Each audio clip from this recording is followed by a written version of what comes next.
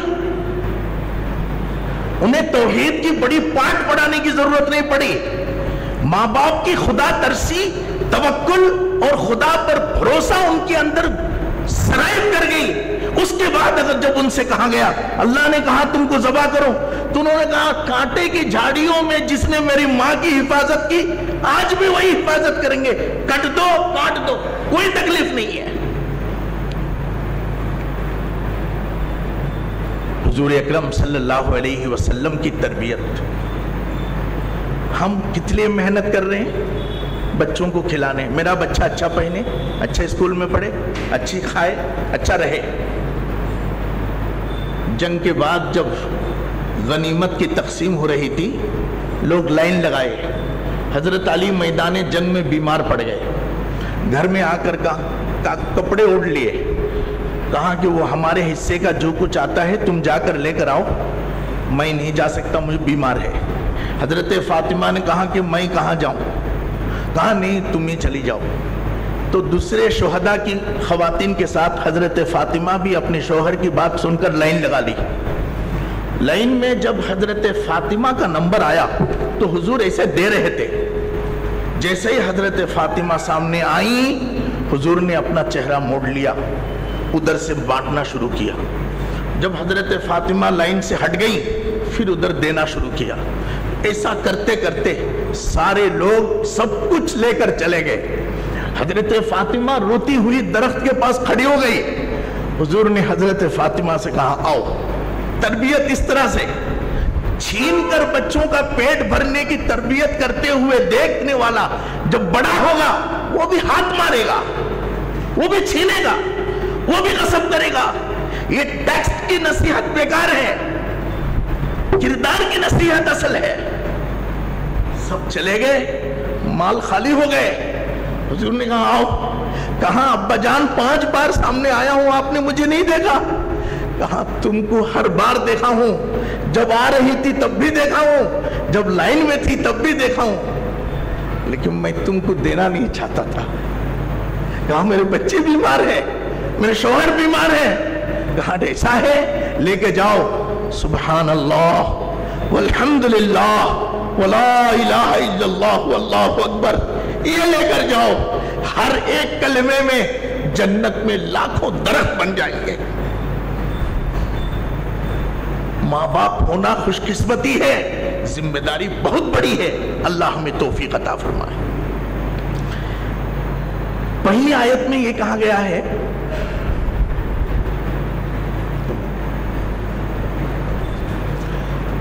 اس کی ایک چھوٹی سی خلاصہ کہ اے میرے بچے، عمل اگر تم کرو، وہ چٹان کے اندر رکھ دو، آسمان کے اوپر رکھ دو، زمین کے اندر دبا دو، اللہ اس کو لے کر آئیں گے۔ اس کو ابو حیان اندلسی غرناطی اسپینش مفسر ہے، اس کے دونوں دکھوں کو بیان کیا ہے۔ ایک یہ کہا گیا کہ جو بھی عمل کریں گے وہ ضائع نہیں ہوگا۔ ایک یہ ہے کہ اعمال خدا سے پردے میں نہیں ہے، یہ بہت بڑی بات ہے۔ اعمال خدا سے چھپا ہوا نہیں رہے گا۔ کہا کل صغیر و کبیر مستتر، جو بھی کیا گیا وہ لکھا ہوا ہے، وہ چھٹے گا نہیں۔ بہت سے کام جس کو ہم نیگلیکٹ کرتے ہیں، جنہیں ہم توجہ نہیں دیتے، وہ قیامت کے دن بڑی نجات کے سبب بنیں گے۔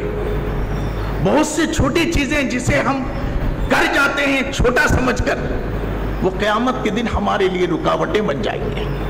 ایک شخص کا مسلم شریف میں ہے جنت کا فیصلہ ہو چکا ہے، وہ اپنا پروانہ لے کر جنت کی طرف جا رہا ہوتا ہے، راستے میں ایک خاتون کھڑی ہوگی اور وہ اس کو پکڑ لے گا۔